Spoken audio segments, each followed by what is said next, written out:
Psalm 1 says that people who have not walked in the counsel of the wicked are happy. They've not lingered in the way of sinners. They've not sat in the seat of the scornful. We choose our influences in life. We choose to sit in the place where we will receive influence from those to whom we listen. And a lot of it has to do with what we value. The psalm continues, their delight is in the law of the Lord. They meditate on his law day and night. There's nothing that really can force you to meditate. You can fake meditation. You can sit in the position. You can assume that position, but it doesn't mean you're meditating. It is your delight that enables you to bury your head in Scripture and ponder it, think about it. But the psalmist says, you're happy when you do that. If you make that choice, if you make that delight, he says you'll be like trees planted by streams of water, bearing fruit in due season, with leaves that do not wither. Everything you do shall prosper. In other words, you're going to have life.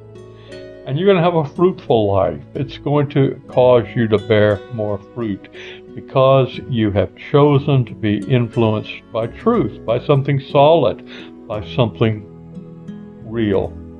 And he contrasts that with the life of the wicked. He says it's not so with the wicked. They are like chaff, which the wind blows away. In other words, they're lightweight. They're lightweights.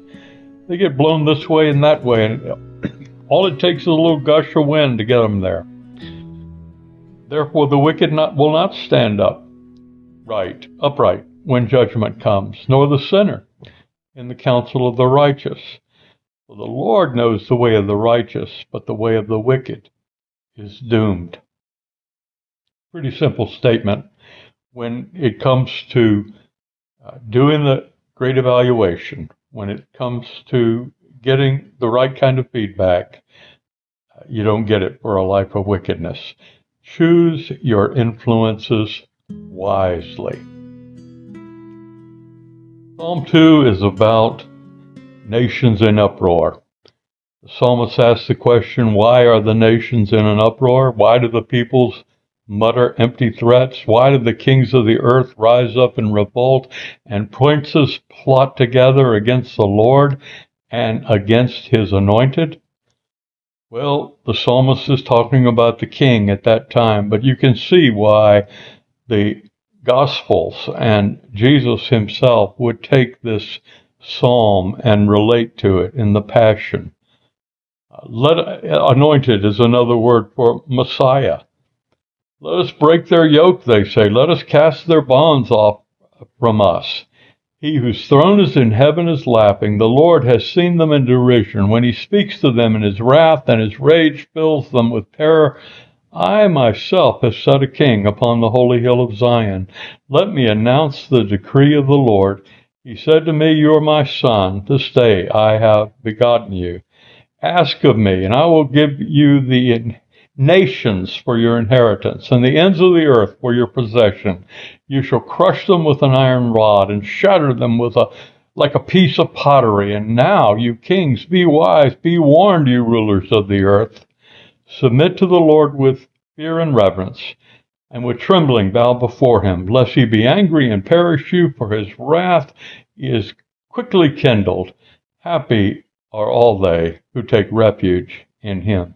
Sounds like God's flying off the handle, but he's not. It doesn't take long to get feedback from God if you're really listening to God. And God has this combination of laughter and wrath, which is really the result and the picture of what happens when we beat our heads up against the rock of truth. The rock isn't moving. Truth is not moving at our whim and because we call it something else. Truth is there, and the wrath of God is the immediate response we get when we try to blow over a big boulder. Look how many adversaries I have, and how many there are who rise up against me. How many there are who say of me, there is no help for him from his God. Psalm 3. He is crying out to God. Lots of people bad-mouthing me, lots of people bad-mouthing you, God. But then he affirms his faith as he continues. But you, O Lord, are a shield about me. You are my glory, the one who lifts up my head.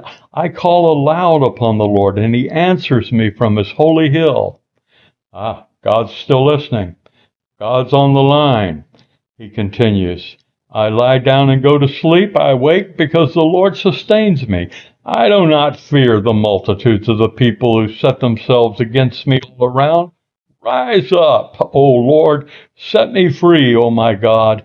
Surely you will strike all my enemies across the face. You will break the teeth of the wicked. Deliverance belongs to the Lord. Your blessing be upon your people. This is the song and the prayer and the praise of the person who is pretty confident that God is in control.